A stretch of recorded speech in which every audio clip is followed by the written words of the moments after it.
رہنما حیدرآباد رضوی کہتے ہیں کہ مساق جمہوریت دو جماعتوں کا معاہدہ ہے جو ہم پر مسلط ہے. دو جماعتیں باری باری حکمرانی کرتی ہیں, اختیارات بھی ان کے پاس ہیں. کراچی میں ایک تقریب سے خطاب کرتے ہوئے حیدرآباد رضوی کا یہ کہنا تھا کہ مساق جمہوریت دو جماعتوں میں کچھ لو اور کچھ لو کی بنیادوں پر طے ہوا.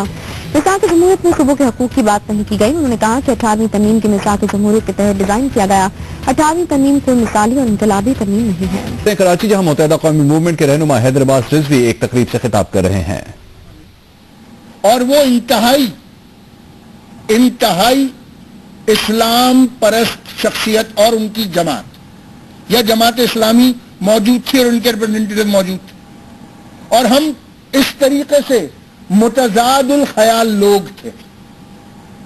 مگر اس کے باوجود اسپرٹ یہ تھی ان تمام لوگوں کی کہ جو وہاں پر بیٹھے ہوئے تھے کہ اختلافات اپنی جگہ ان کو قائم رکھا جائے, مگر کم از کم متفقات کو ہاتھ سے نہ جانے دیا جائے. جس پر متفقات ہوں ان کو ہاتھ سے نہ جانے دیا جائے, کیونکہ یہ موقع شاید پھر ہماری تاریخ میں ہمیں ملے یا نہ ملے.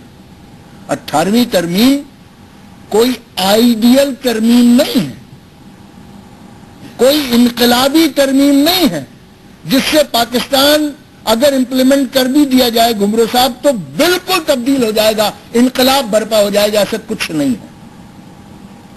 مگر اس کے باوجود مجھے اس بات کا یقین اور کنوکشن ہے کہ اگر 18ویں ترمیم ان لیٹر ان اسپرٹ امپلیمنٹ ہوتی ہے تو پھر پاکستانی عوام کی بہتری کی امید پیدا ہو جائے گی. کیونکہ 18ویں ترمیم کے بعد بہت سارے مزید آئینی سوالات جنم لیں گے, اور اگر ہم نے 102 ترامیم کی ہیں اور 102 ترامیم کی ہیں تو اس سے مزید 1200 نئے لیجسلیشن جنم لیں گے, جو کہ اس آئینی ترامیم کو مزید, جس کو آئینی یا قانونی اصطلاح میں مزید فائن ٹیوننگ آف دا لا کہتے ہیں کہ مزید آپ کو فائن ٹیون کرنا پڑے گا.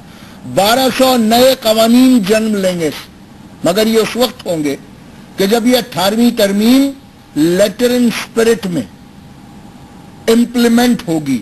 اور اگر یہ نہیں ہوتی, اگر یہ لیٹر ان اسپرٹ میں امپلیمنٹ نہیں ہوتی تو پھر آئینی طور پر پاکستان کا اللہ حافظ.